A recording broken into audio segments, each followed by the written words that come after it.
Hey, this is the Oxendine Law Podcast. I'm your host, Jarrod Oxendine, along with my co-host, Christine Palmer.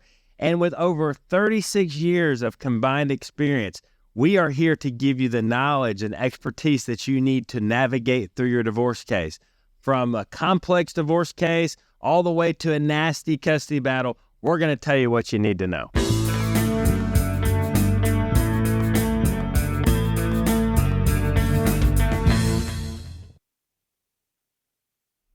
Hey there, welcome back to the Oxendine Law Podcast. I think today's episode is going to be an important one. It's going to resonate with a lot of people. A lot of people always ask us, what are the top reasons that people get divorced? And I think sometimes we get asked that question because people are experiencing some of these things and they're trying to decide if they fix in that box. Right. Like, you ever picked up people that? divorcing over this issue, or is it just me? Yeah, the funny thing is, so I've got a question for my friend. Yeah.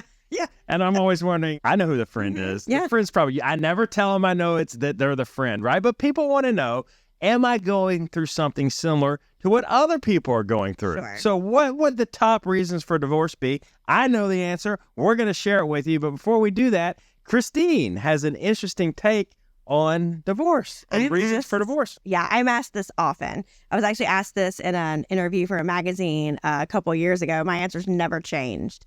So people ask me, what do you think is the number one reason for divorce? And it's easy. It's people that should have never been married to begin with. That is the absolute number one reason. And my controversial opinion of that is I truly believe that the wedding industry puts so much pressure on, especially females. I've been there, to get that ring and you want the big wedding dress. And hey, fun fact, I was on Say Yes to the Dress. I did a reality show for my wedding. Yeah.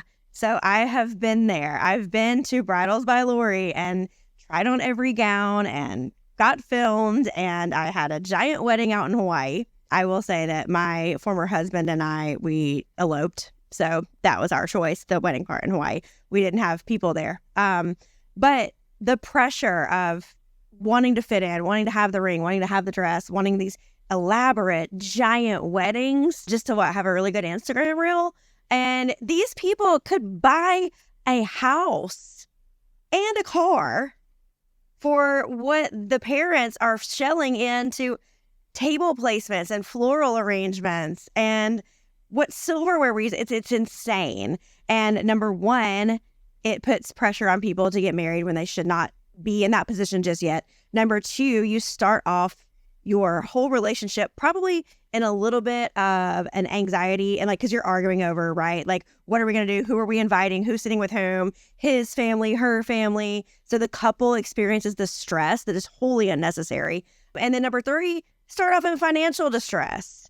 Yeah, the families help out a lot, but that couple is shelling out money too. Like, all these reasons, just for what?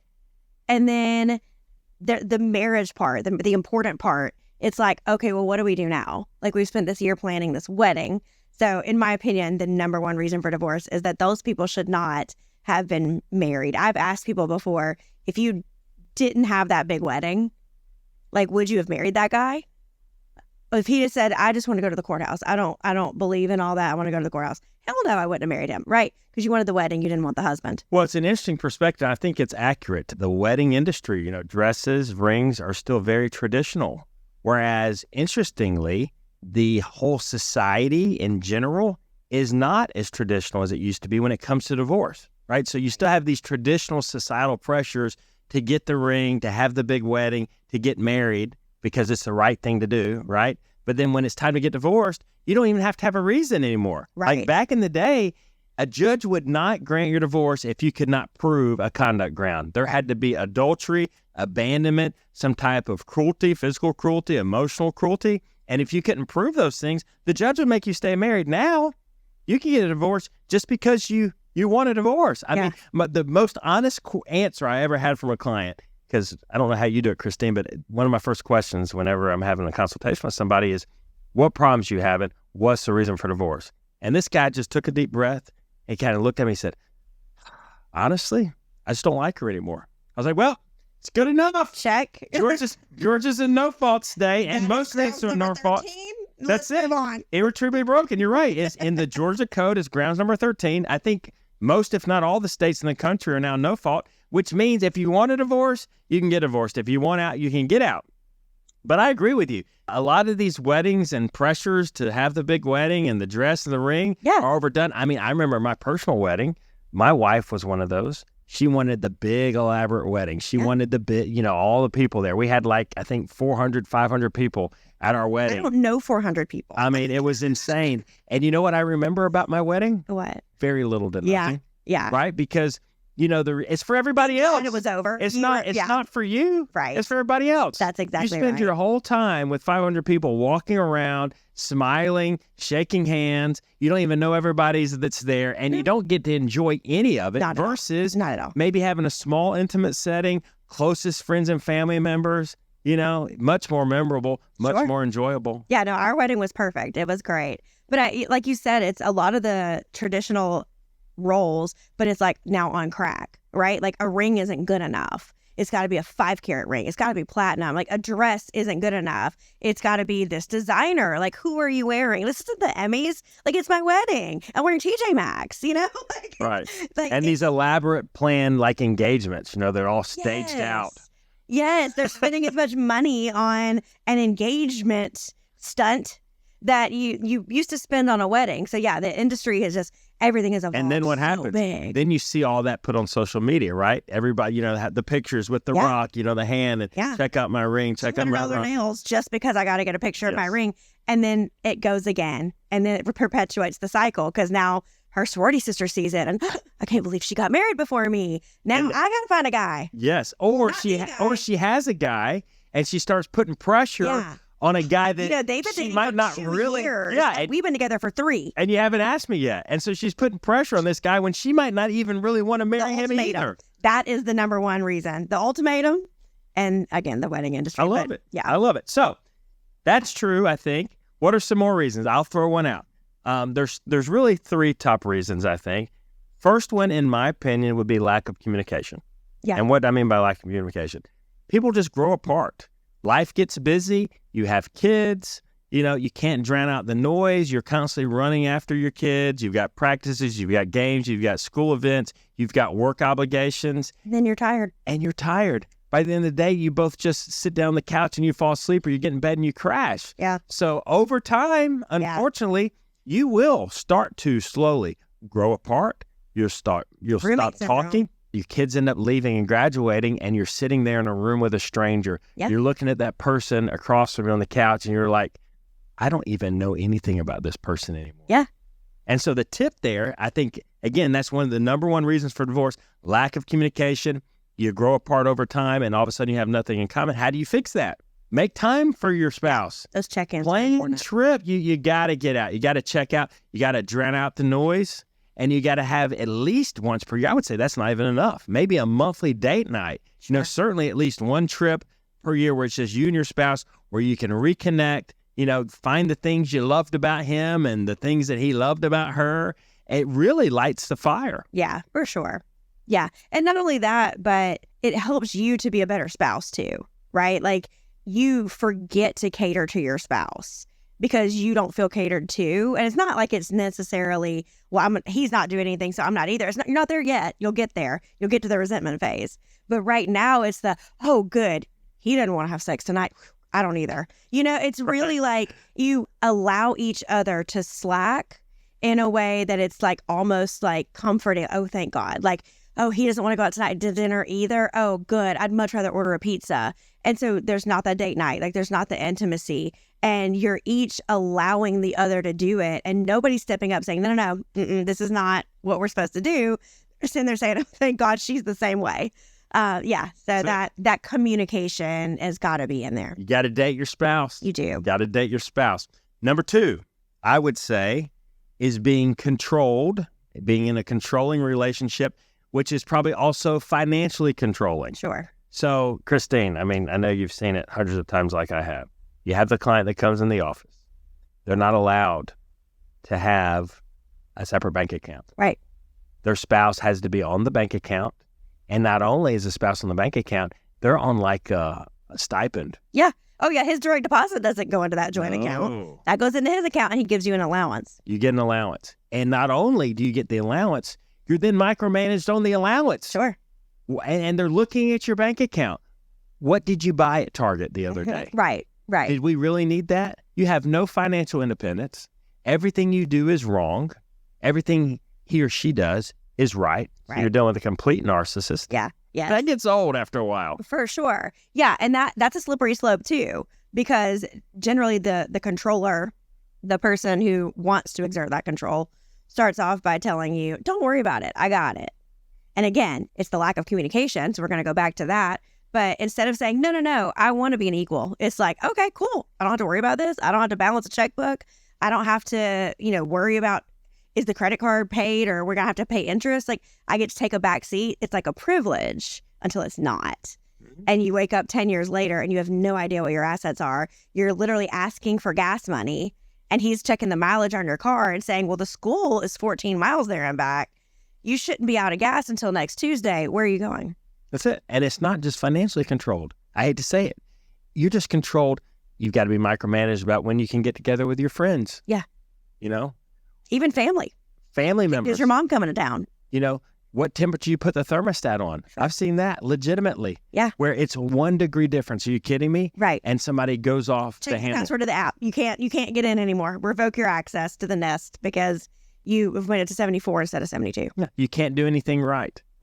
It's something as simple, and people are going to laugh about this, but other people are going to feel the pain. Yeah. Like you opened the box of cereal wrong. Yeah. Like the bag. Why is it torn? Well. Yeah. Why did you tear it instead of separate it completely from the middle? Yeah. These are real stories. They are. Yeah. It happens. Somebody that's in a controlling situation, whether they're just controlled physically, emotionally, financially, number 2 reason for divorce. Right.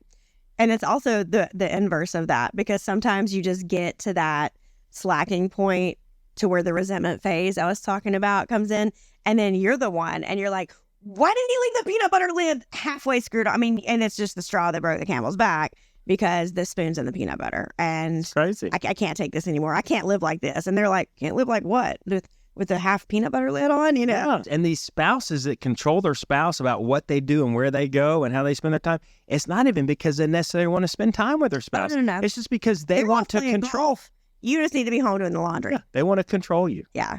It's tough situation to live. I understand when people file for divorce. I encourage for that reason. it. Yes. That's a tough way to live.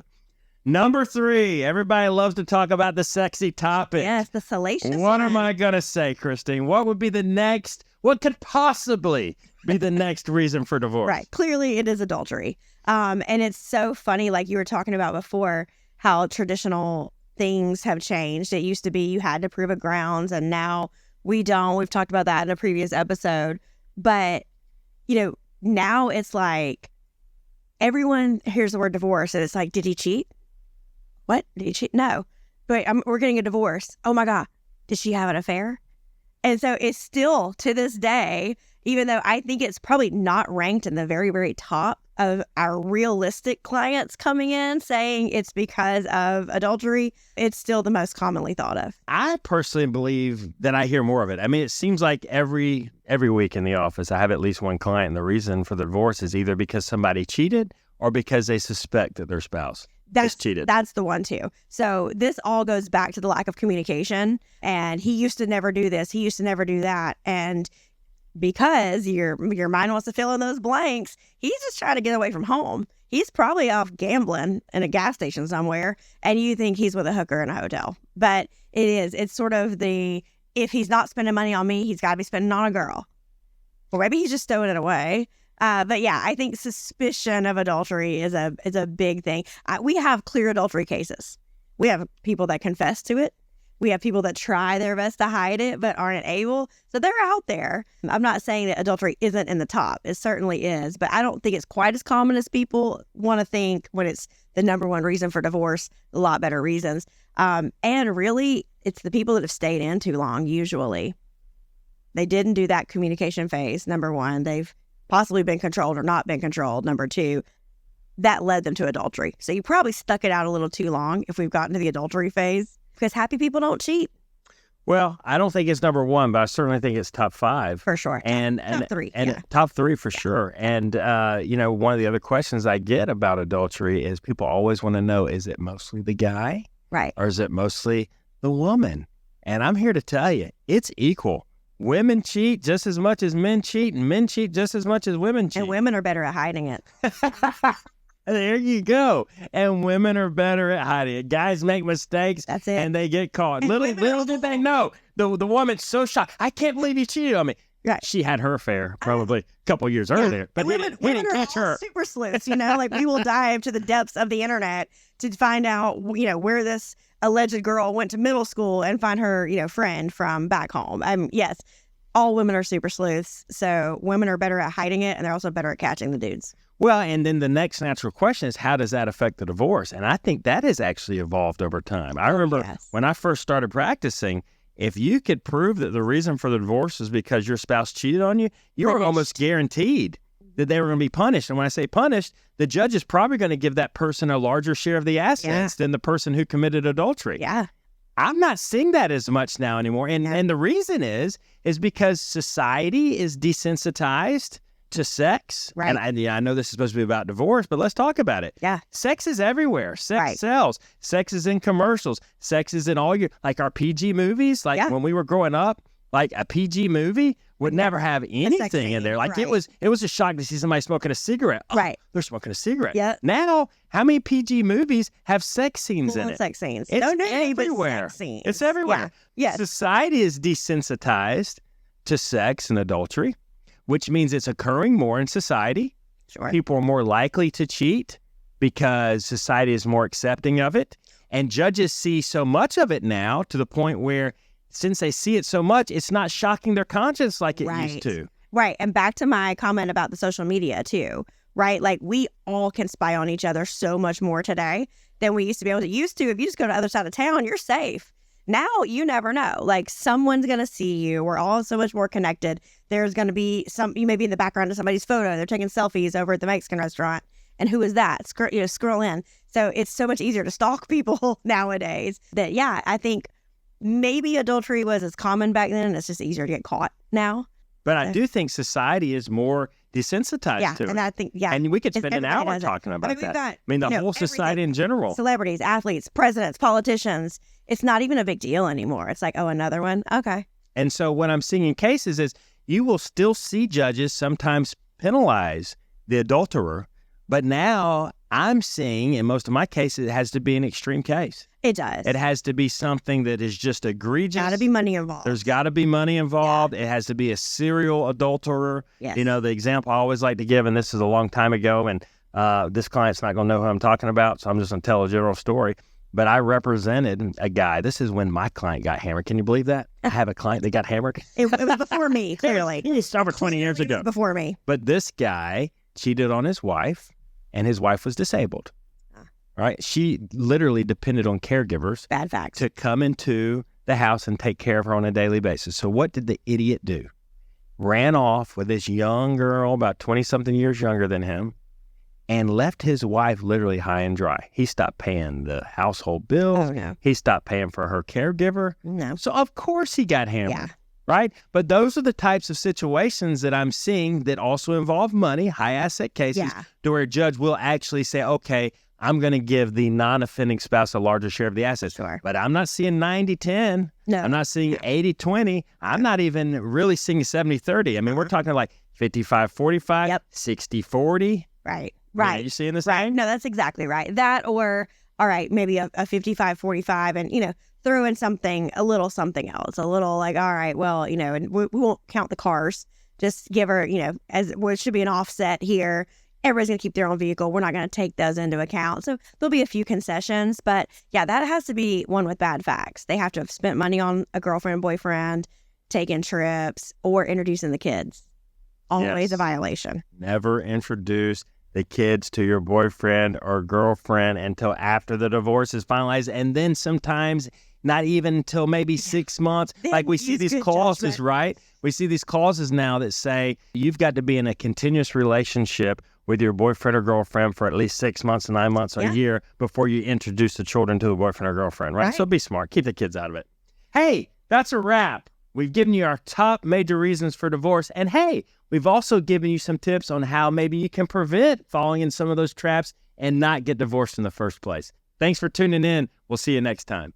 Thank you for listening to the Oxendine Law Podcast. We hope you enjoyed the episode. If you did, make sure that you subscribe. You can join us. You can submit questions. We will answer them. We are available on all major podcast platforms. So be sure to check us out, subscribe, join, and remember, at Oxendine Law, we play to win.